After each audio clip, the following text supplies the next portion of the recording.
ससुरा जइबे मजा फुल नाइट लेतोगे शादी करके ससुरा जइबे मजा फुल नाइट लेतोगे पलंग पर पियावा धके बाजारा में साइट लेतोगे पलंग पर पियावा धके बाजारा में साइट लेतोगे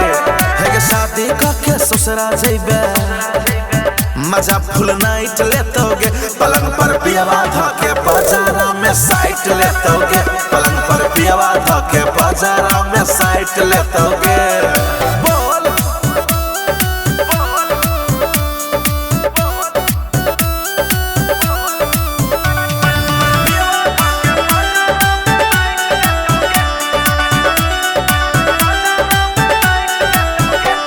जरा के बल भुक भुकिया में उतार दे तो नथिया गे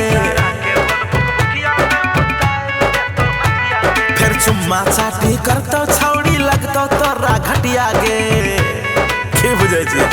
सब सब एक बार जरा के बल भुक भुकिया में उतार दे तो नथिया गे फिर चुम्मा चाटी करतो छौड़ी लगतो तोरा घटिया गे गोरे गोरे गलिया धके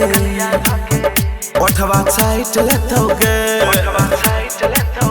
पलंग पर पियावा धके बाजारा में साइट लेतोगे पलंग पर पियावा धके बाजारा में साइट लेतोगे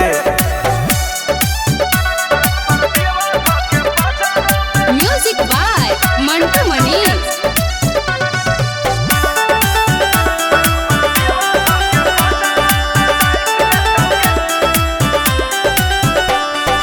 एगो देतो चन्हासी तोरा सोनू करतो बदमाशी गे